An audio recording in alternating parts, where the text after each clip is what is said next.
este ano de 2016 com o António Augusto Teixeira de Vasconcelos, e sobre ele nos vai falar o Dr. Manuel Sobral e também o Dr. José Val Figueiredo. Temos também assim umas surpresas que a seu tempo virão e vamos todos ouvir então falar sobre Teixeira de Vasconcelos e a Maria da Fonte. E o prato de arroz doce. Muito obrigada.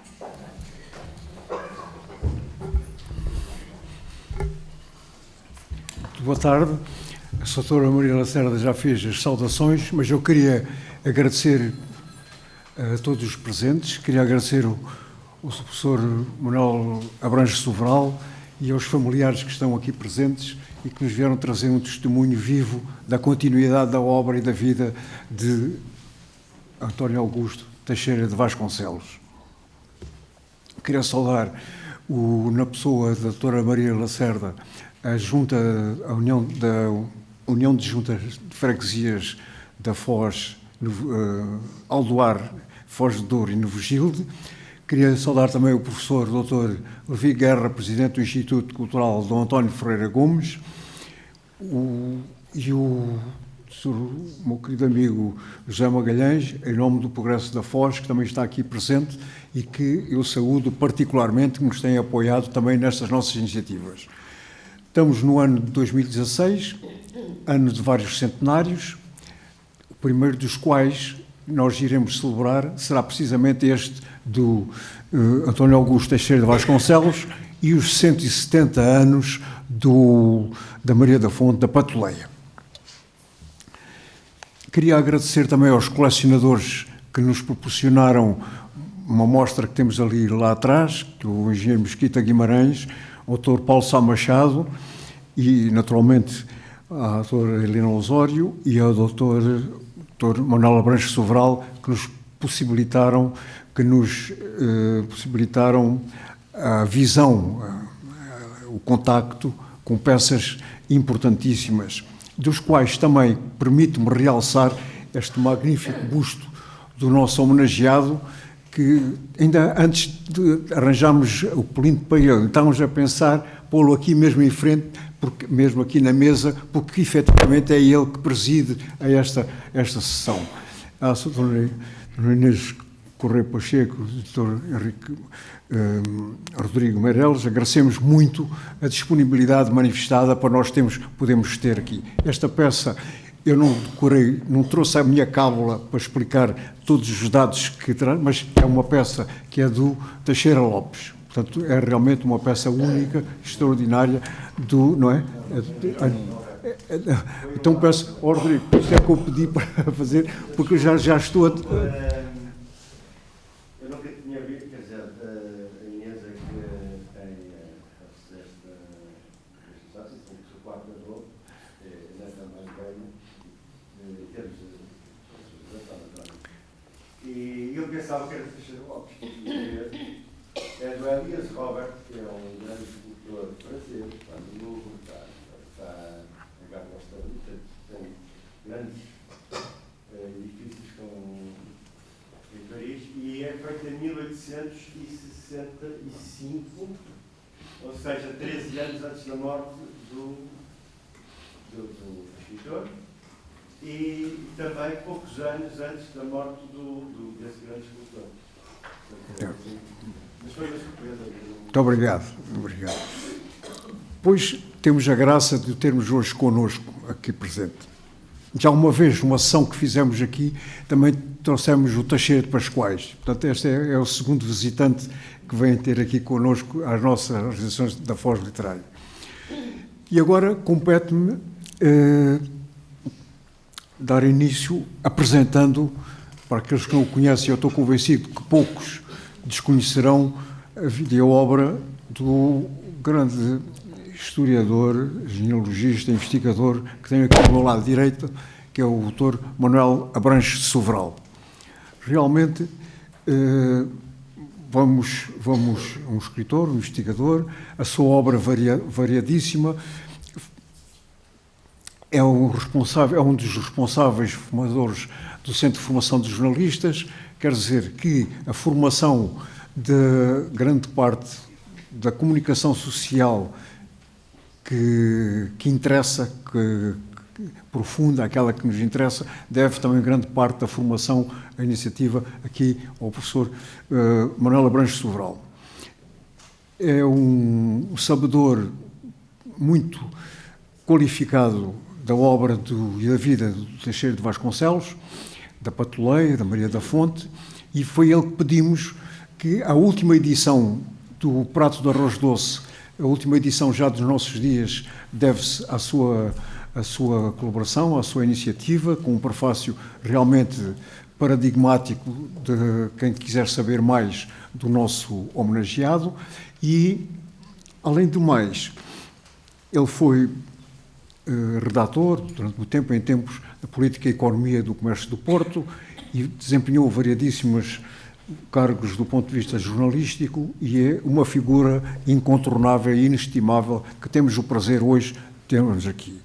E quando tivemos já a resposta positiva à sua colaboração, foi um dia de grande ânimo para nós que estamos aqui empenhados neste trabalho. No quadro da sessão em que estamos a celebrar os 200 anos de Teixeira de Vasconcelos e os 170 da Patuleia, consignou-se-me dizer algumas palavras a propósito da possível relevância literária que teria repercutido a partir da Revolução que ora evocamos. Mas antes de entrar propriamente nesta minha palestra, eu pedia então a intervenção do Dr. Manuel Abranches Sobral, depois iremos ouvir. Muito obrigado, doutor, por ter-nos vindo presente. Bom, boa noite. Queria começar por agradecer a presença de tanta gente, agradecer ao Dr. José Valdo Figueiredo o convite e as amáveis palavras, certamente merecidas, e vou direto ao assunto. E começaria por dizer que a história é o que é. Esta afirmação, aparentemente tautológica, serve sobretudo para sublinhar que em história todos... Assim está a fazer ressonância.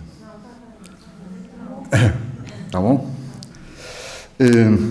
Portanto, ia eu a dizer que todos os revisionismos são ilegítimos e que todas as interpretações descontextualizadas do tempo e do espaço são tão falsas como inúteis. Como ciência, a história não é apenas a soma dos factos que informam e informam o passado, mas também, necessariamente, a sua relação com o observador ou o investigador. Desta interdependência, afinal comum a toda a ciência, avulta a necessidade de esterilizar o observador, ou seja, de garantir que a sua ação não vai contaminar o observado. Quer isto dizer que a observação histórica deve despir-se de todas as considerações morais, culturais, religiosas, políticas e ideológicas? Para responder a esta questão, é necessário dividir a resposta em vários planos. A moral, a cultura, a religião e outras superestruturas sociais são peças fundamentais de qualquer sociedade humana e, como tal, indispensáveis ao seu bom entendimento. Mas, quanto mais recuamos no tempo, mais díspares essas superestruturas são no espaço e mais diferentes são dos conceitos prevalecentes na atualidade. O erro, aliás, recorrente, está em observar determinado passado à luz dos valores presentes. O necessário relativismo, essencial à ciência histórica, é muitas vezes esquecido, quando não combatido, por aqueles que se querem servir da história, manipulando-a para os mais diversos fins. E daí o descrédito e falta de rigor de muita historiografia. Mas um observador verdadeiramente profissional, portanto, não só isento, mas também devidamente informado sobre todas as idiosincrasias envolvidas no período histórico em análise, para além de fazer boa ciência histórica, não pode, justamente por isso, ser muito útil à atualidade? Depois dos anos do direito e da política do século passado, vivemos hoje um tempo de prevalência da economia.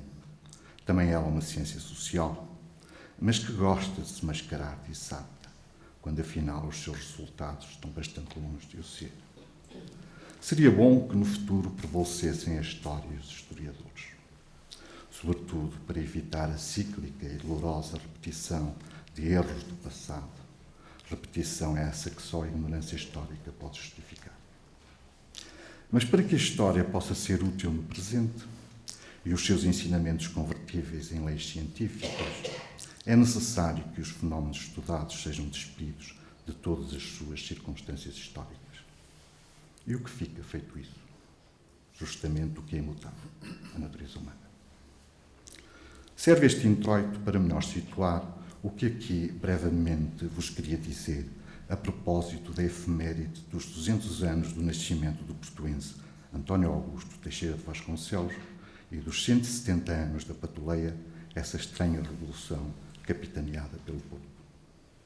Quando se evocam efemérides deste tipo, sejam pessoas ou acontecimentos, ou ambos, como é o caso vertente, sobretudo em circunstâncias de brevidade como esta, em que não é possível o vasto pormenor documentado em que assenta a verdadeira investigação histórica, parece-me desejável uma abordagem retrospectiva, isto é, que tenha uma perspectiva atual sobre aquilo que está a ser invocado.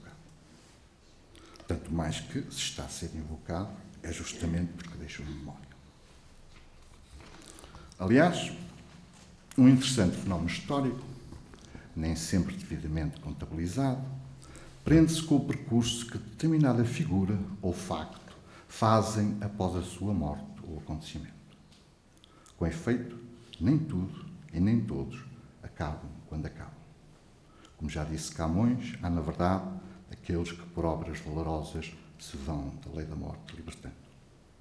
O que também se aplica a certos acontecimentos que permanecem séculos na memória dos homens. O interessante, muitas vezes, é verificar que essa memória social, seja de pessoas, seja de factos históricos, fica a miúdo eivada de imprecisões e inverdades, quando não de descaradas mentiras. Mas aqui, por estranho que possa parecer, esse erro passa a incorporar a verdade histórica. Não sobre a pessoa e o facto em si, mas sobre o rastro social que deixou. Rastro esse que, dada a sua natureza, não é uniforme ao longo dos vários estratos sociais, nem tempos e espaços históricos, criando por isso uma enorme complexidade na análise. Mas qualquer purismo, neste caso consubstanciado em revisionismo, que faça tábua rasa desse fenómeno, estará incorreto e, sobretudo, observar mal. António Augusto Teixeira de Vasconcelos nasceu no Porto, à larga da Sé, na rua de Nossa Senhora do Ferro, a 1 de novembro de 1816, sendo batizado naquela catedral no dia 10 seguinte. Comemora-se, portanto, este ano o bicentenário do seu nascimento. Muitíssimo se poderia dizer sobre Teixeira de Vasconcelos e não chegariam várias horas da vossa paciência para apresentar um quadro minimamente inteligível da sua vida e obra. Podem, portanto, respirar de alívio. Apenas aqui abordarei brevemente a Revolução da Patuleia à luz do seu testemunho.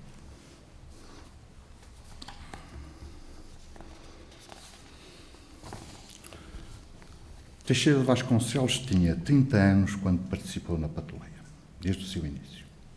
Descreveu-a no seu romance O Prato de Arroz Doce e redigiu a Convenção de Gramido que lhe pôs fim.